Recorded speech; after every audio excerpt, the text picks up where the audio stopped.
Welcome back. You're now watching the political segment of the weekend show. Our focus today is the growing insecurity in Nigeria. We all know there have been separate and regional agitations for self-security. President Muhammadu Buhari has once again been asked to resign over the growing security challenges in the country. The call for resignation this time was made by the Northern Youth Coalition, which said the president has failed to fulfill his promise of restoring peace to the country. Recall that a PDP senator had also asked Buhari to resign over the security challenges the Northern Youth Coalition has asked President Muhammadu Buhari to do at the same time.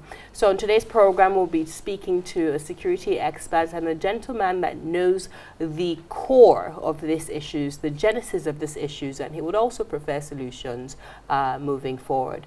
Joining us, we have... It's my pleasure to welcome back to the weekend show Kuanum Terrence, a security expert and public affairs analyst. Welcome back to the weekend show. Thanks for having me. Thank you so much for being here. Before we came on air, we were talking about the genesis of this issue. Yes. I want you to define for us the difference between these insurgents and bandits. What's the difference between both of them? Well, the insurgents basically are people who have believed in a particular ideology and then have gone out to canvass for people to believe in that ideology. And then over time, and then at a particular time, they have risen against the state. They have risen against the state. The bandits are criminals, criminal elements that have come together and are roaming our communities, to destabilize them, to steal from people, kidnap people, and then take ransom from them. They are basically criminals. Now, would they be more like petty criminals, or? Yeah, they are not petty because they are fully armed. They are kidnapping people. They are receiving ransoms. They are overrunning communities, so they are not petty. They are highly sophisticated. So how do we differentiate between? Yeah, the Boko Haram, the insurgents have an ideology. They believe that God should be worshipped in a particular way, especially Islam. And the Islam they believe in, if we look at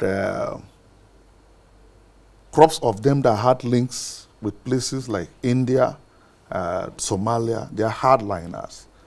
And they are hardliners, they are not the normal Islam that we know, we meet every day on the street. So they have people that even live with us that even believe in that ideology. Now they are there taking arms against the state. Now, at the same time, the state that wants to stop them intel can even be given against the state to them for people that even believe in the ideology that is living with us in the communities. So it is purely an ideological war they are fighting, and over time they have decided to take arms against the state to compare everybody to believe in such an ideology. So the insurgents, they operate based on an ideology which is fundamental through their skewed religious beliefs. Yeah. Then the bandits are just people who are doing it for money. Yeah, sophisticated criminals have come together to rob the society. Okay. But, for money but Terrence, we've also noticed there's been several shifts in terms of attacks, especially in the northeast. And we're talking about this earlier where at some point it was believed that these insurgents target just military bases. But in the last couple of days, in the last 7 days, we saw civilians, about 30 civilians killed just before they could enter into Maiduguri because for security reasons, the entrance to the city was locked out. And so if we've seen a shift back to civilians being murdered, so it's no longer warfare against the military or law enforcement, what exactly is your analysis of this situation? Yeah, the target on military bases was also a phase of the crisis. When they started, their target was worship centers. They were bombing worship centers, markets. Those were innocent civilians. Now, when this particular leadership of the security chiefs that we have, by 2016, 2017, they have disseminated their camps, the territories they have collected, they were retaken from them. So they ran and were in clusters in the forest and in the Lake Chad border areas. Now, people were able to arrange people in camps, and they could not have access. One, they have destroyed those communities, so they could not have access to those communities to kill people. They could not have access to the camps. So the people they had to have access to were the military. Maybe when they are on patrol, they run into them, or the military goes to their base and they engage themselves. That was where the issue of the military came. This time, the killing that took place in Auno is still because the military has been able to, those remaining camps that we have has also been disseminated. They are now roaming. They are no longer in camps. They are now roaming like the normal bandits we have roaming in the bushes. Now they have become more dangerous because if you run across them now, you are in danger because they are going to kill you. And so, like that day, I also know that they were roaming and they saw, you know, the number of vehicles you saw on that road, they were in hundreds. That is one to tell you that confidence has been restored that there is peace in Borno State. And that was why a number of people could have been traveling to Borno State to be by that roadside at that moment. But you know, that territory is a theater of war. There are rules in theaters of war. If they say don't ply this road beyond 5 p.m., I think they have a strategy they are using, or they know that these people come out in their numbers in this particular area. So for citizens, we need to be aware that Borno is not as safe as we are looking at yet. And Borno is a theater of war, and there are rules in the theaters of war. So we should be able to move within the ambits of those laws. If not, we can run ourselves into trouble. Out of the 36 states of the nation, why is Borno at the center of this? Why is it Borno specifically? Because we saw the killings in Yobe, in Adamawa, in other northeastern states, but Borno seems to be constantly at the core of Boko Haram's target. Yeah, we have raised in time past. We have raised that issue. Sometime in 2018, we became concerned. Why Boko Haram from Abuja to Bauchi to Plateau to everywhere had stopped except in Borno State. But people at the point said it was being political, it was targeted at certain people. But it is good that everybody is seeing it today, that Boko Haram is becoming an issue of Borno State. It is operating within the borders of Adamawa and Yobe State and just Borno. It is going nowhere. It then means that there is a political undertone to this issue at the moment. Because even if you analyze all the sponsorship issues that have to do with ISWAP, ISIS, and XYZ, it still limits itself to Borno State. So what is it means that the citizens of Borno State and the leadership, the political leadership in Borno State, is not doing enough to help our security agencies to be able to nip these guys in the bud. Because you will remember that by December, there was an attack somewhere in Mubi. I think the military were able to reorganize themselves, and we saw the governor of Adamawa State even visiting the military camp in Mubi, hailing the military for the response that went to such an attack. And I think Adamawa is back peacefully, and everybody is moving normal. We don't see such things in Borno State. No, but when you see the present governor of Borno State going into the streets and pointing fingers at the military, telling them, you are not doing enough, you are not doing your job, you are the reason this is happening. He's done that several times on camera. The former governor of Borno State, Kashim Shettima, who I also had the privilege to interview, and I put this question to him and asked him, you know, there were speculations that you were also part of the reason this escalated, and he emphatically denied, you know, those allegations. So what exactly is this political undertone, and how do Nigerians sort of call the government of the state to account? You know, in 2018, a group, the Safe Humanitarian Advocacy Center, made a research in this country and was able to even bring out names of politicians in Borno State that were paying loyalties to these insurgents. They mentioned names, how Borno people are involved. I have been privileged to be to places like Bama and Biu, and I know that societies that have been overrun, some politicians, their houses are still standing till today. Nobody has touched them. But every other part of the society, the communities have been ravaged. Now, at every time the political class in Borno State will gang up and start attacking the military. The governor of Borno State has the right to, at any time, compile notes on how the security people are fighting this war and come and brief the president, who is the commander-in-chief, at any time that he wants. He doesn't need to go and do the showmanship of attacking. You know, these are security situations. These are people that are in the bush fight.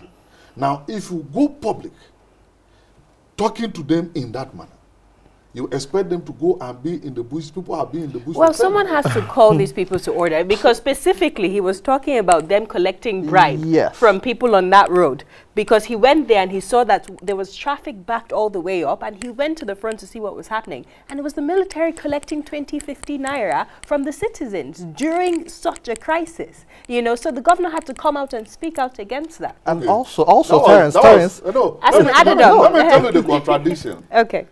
That was the same point he complained military had blocked the road. There is a hold that they are collecting money. That is the same road that has been closed by 5 p.m. so that it will only be patrol. People have been attacked on. Yeah. And the same person that complained to military to be blocking the road for hold-offs to be on it has come back to blame them that why did they clear the roadblock? Terrence, but talking about contradictions, Terrence, for people to be killed. But there's that is why these issues are not good at times to be discussed in public, because the next time you come to public domain, you might contradict yourself. Which, Terrence, so talking about contradictions. He is the chief security officer. Just a second. He takes briefs from the theater commander.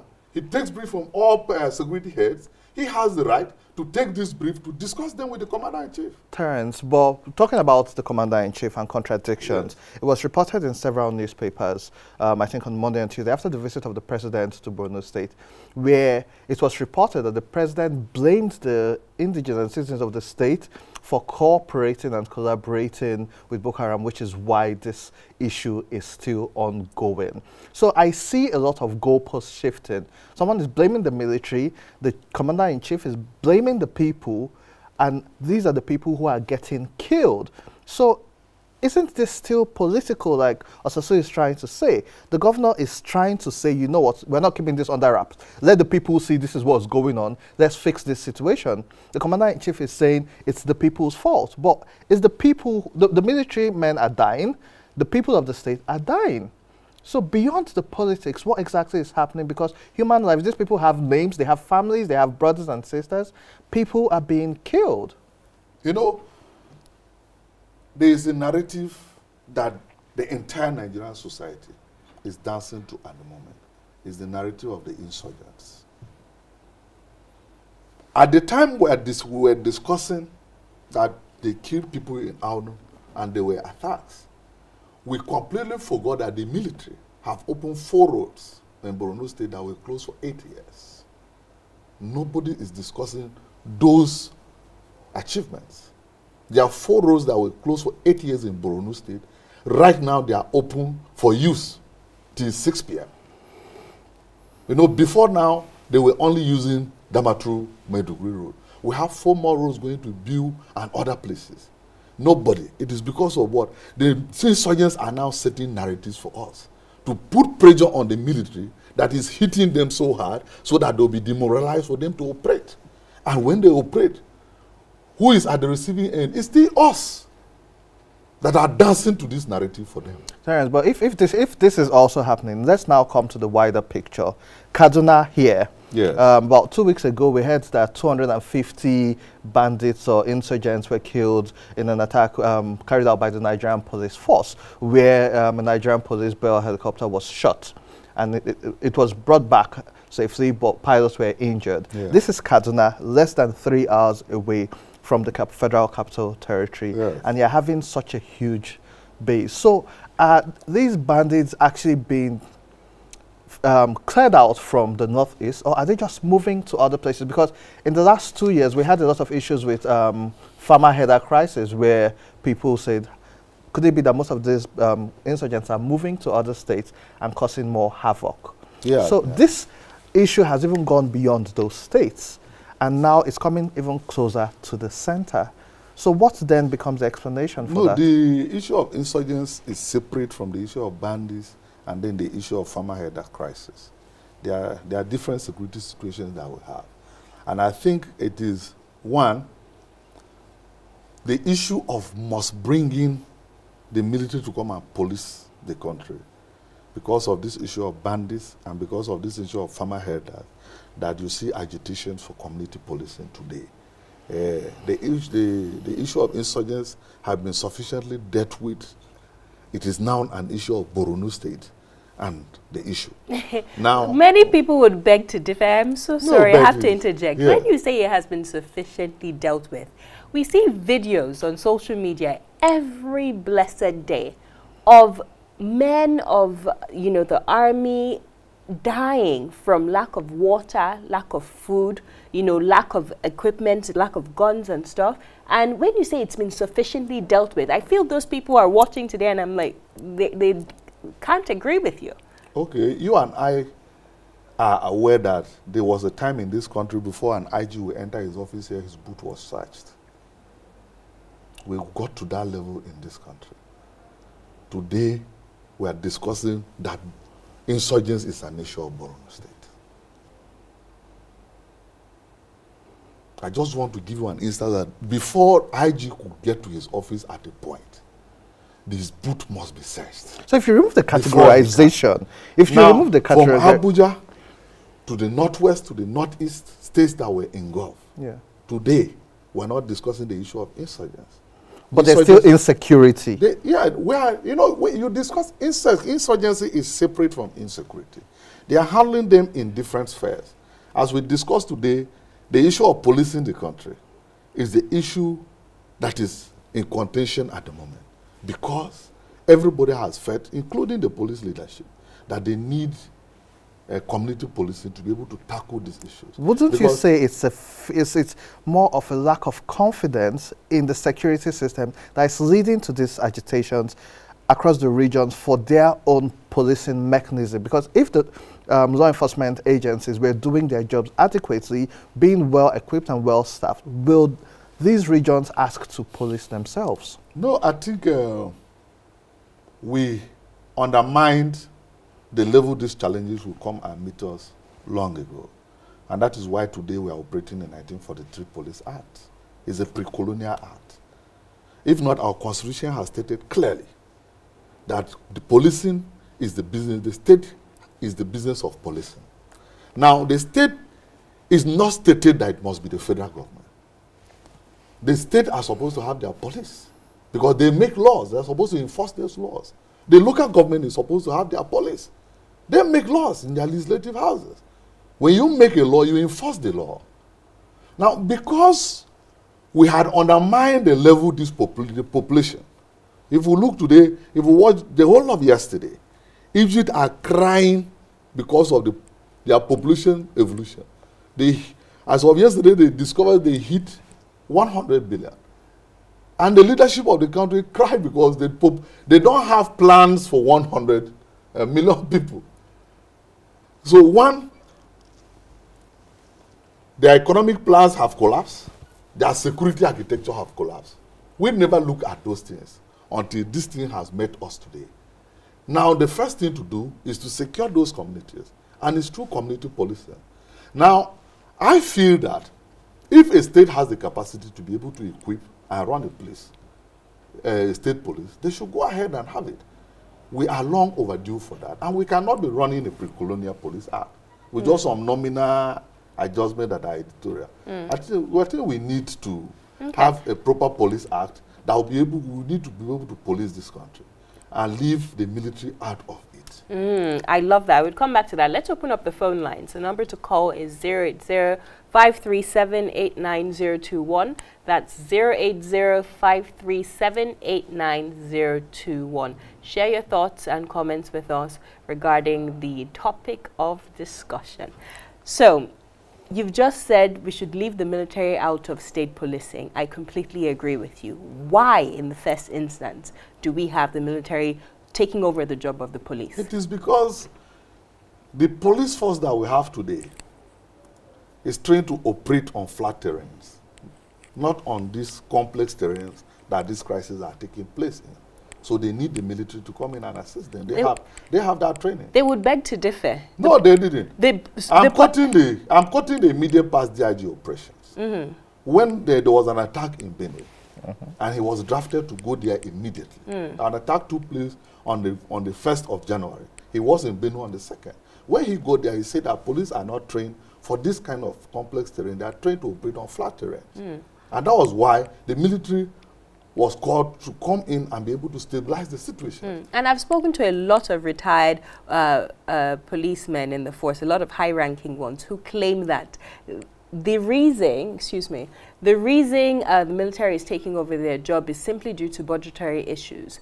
They claim that they can carry out these duties, but the military keeps on encroaching on the responsibilities of the police force. I'd want you to respond to that after this phone call. Your name and where are you calling from? My name is Joshua. Hi, Joshua. Where are you calling from? Calling from Airport Road, Abuja. Okay. What's your contribution to the conversation? Good morning. Good morning. I'm your guest. Yes, my issue has to do with the insecurity in Nigeria, especially in the northeast. Yeah, I have a friend. He's a soldier. He was at home last week and he was telling me things over there. Hello? We can hear you. Oh, sorry, we missed that call. He was about to tell us a story, but I'm sure he'll call back. So, to my question, so these policemen have actually claimed the military is encroaching on its responsibilities. No, we had most places in December, when the military said they will withdraw Operation White Stroke in the North Central, all the governors, 6 governors cried wolf and the minister here. So how are they encroaching? The governors cried wolf that the president should not withdraw them. It means that the people have more confidence in the military being in their communities than the place. So you think they're sort of a double edge? They're speaking from both sides. Some of them are claiming. What I'm telling you, what I just told you that the police are trained to operate on flat terrains. Explain these flat terrains to an average, a non-security professional who is watching this at home. The police operates within communities. You know, that is why they are cops. A cop is a constable on patrol. They are on streets. They are not in these complex terrains, fighting in the forest, in the bush, and all that. You understand? But the military have that training because theirs is to control the borders and all that. But they have tactical units, and like. So how many of them are in the tactical unit? If we look at this forest in Kaduna, it passes through how many states? Which is why she stated budgetary concerns. Like if they were adequately funded, then they can recruit we are more coming people. to that yet. Okay, let's put a pin in it. We have Gabriel from Abia on the line. What's your contribution to the conversation? Hello. All right, it seems we lost. We're having a little trouble with our phone line. The budgetary issue is very key. Yeah. We have complained severally about even the budgetary to the defense. We expect so much from the security personnel, but we have never discussed the issue of budgeting for these people. Running these wars is very expensive. Like, for instance, today, we have a budget of 10-point-something trillion. That is about $30-point-something billion. We have less than 1% of it for defense. And then we want them to. These are insurgents that are sophisticatedly sponsored by organizations like ISIS, ISWAP. And foreign countries. And foreign countries. And then we expect, and when the last time the US has an issue with Iran, they were discussing budgets of their defense. Their capacity was, I have spent $7 trillion on my military. So sorry. Yes, and Gabriel. then I can be able to engage you. Gabriel from Abia, what's your contribution to the conversation? Good morning. Can you speak louder? Can you first of all turn down your TV set?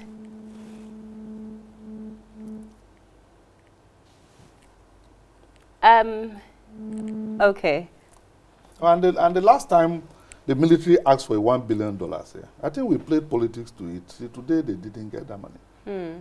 So the issue of funding is very key for us to be able to fight this war. I know this is an ideological war. You cannot just wake up and say that it's going to end tomorrow. Because as we speak today, we have 4 different types of insurgents that are taking place in Borno. We have the ones that are loyal to ISIS, we have the ones that are loyal to ISWAP, then we have the Shakal and the faction. So it is a very serious war. And then we operate with people who believe in that ideology as citizens of this country, giving them intel. And that is why sometimes we lose our personality. So, Terrence, let's come back to community policing, because several concerns have also come up with the fact that because a particular region has said, let's set this up, other regions are now saying we need to have ours. And so we now stand the risk of it being politicized. And one of the major fears and concerns people have is that if states have their own community police, they can now be more, their loyalty now lies to who pays the piper, which is the executive of the state, the politicians.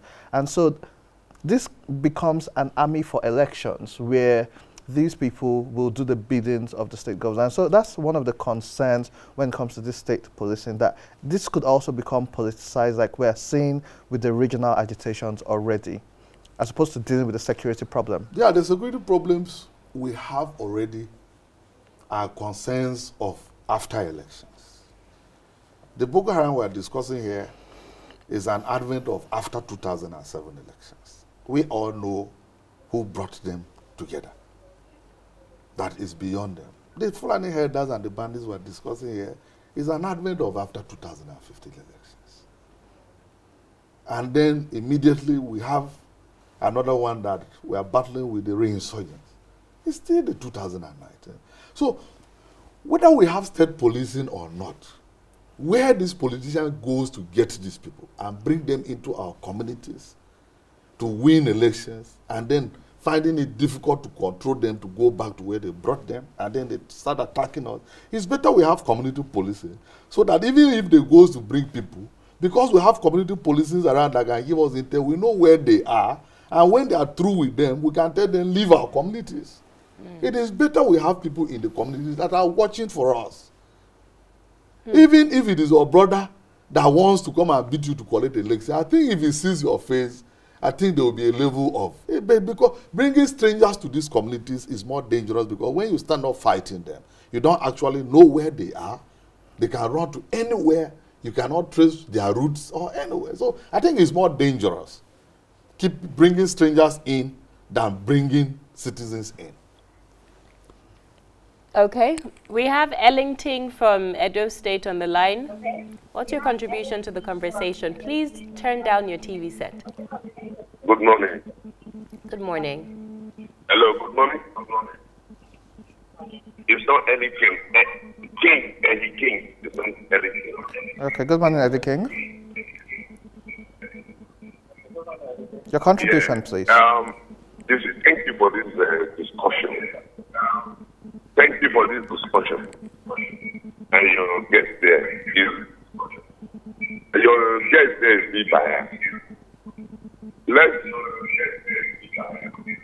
Let's take the issue of insecurity the way they are. There's a lot of complex things that are going on with the military, the attacks they have, left, right, and center, that people don't know. But anytime the citizens, because they don't know exactly what is happening closely, they always feel that what our military have done. Whose duty is it to let the citizens know what's actually going on? Because they are not, like, people come set narratives and that is what they believe. But People want now, like I give you an instance. In the last 2 weeks, what have we been discussing? There are attacks here, there are attacks there, the military is doing nothing. I just give you an instance that within these 2 weeks, 4 roads. 4 roads that have been closed, the citizens are using it. Go to Borno State now, they are very normal. You saw when the president was there, you saw the way people were even hanging on. But you also saw some people booing. No, forget about the hailing and but we can't forget about that. No, forget the reaction of people. Whether some people say Babaso, whether some people is not the issue. The issue is the number of people you saw within Maiduguri metropolis. The number was not there. We're not discussing the political aspect of hailing her. But you can also attribute now, that is that to tell you number that to forced migration. even the Boronu, that this issue is still there. People have confidence and are living there. But everybody is now moving to the center, Maiduguri, which is the safest I've just place. told you that 4 roads have been open. If you go to Biu, you see a lot of people.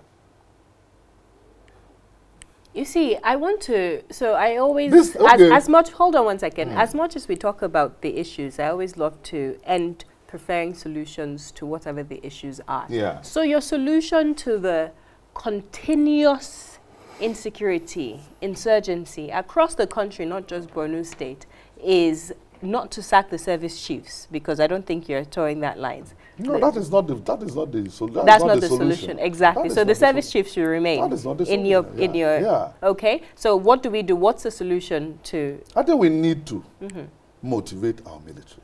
We need to equip them. We need to fund them better. Because if we equip the military better, if there is a good motivation for the military, I don't think for what they have done, they will double it. Now, if we do these things for the military, then changing the service chief is not an issue.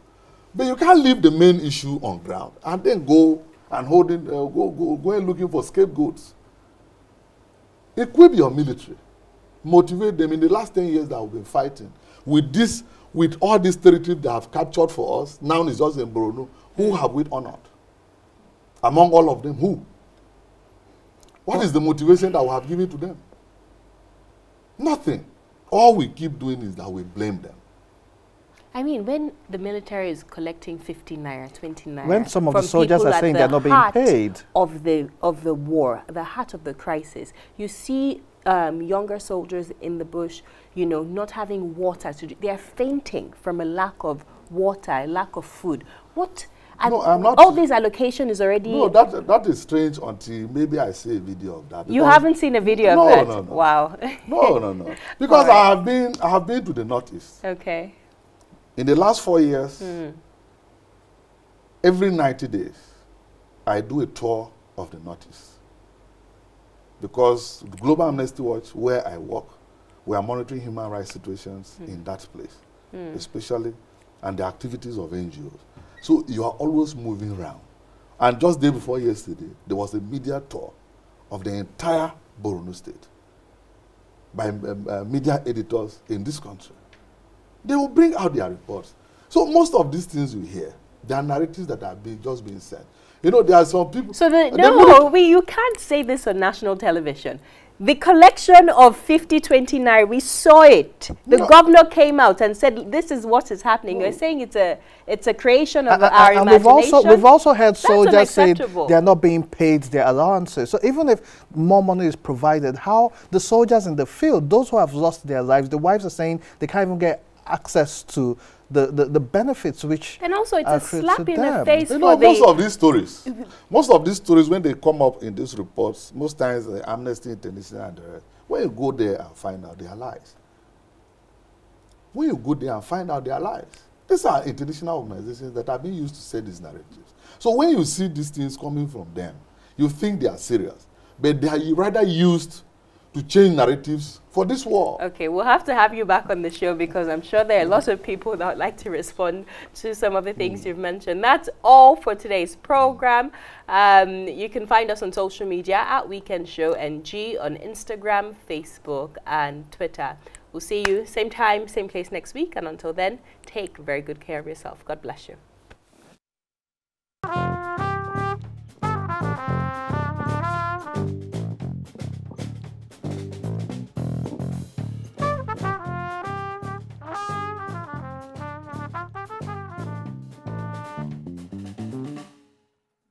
Bye.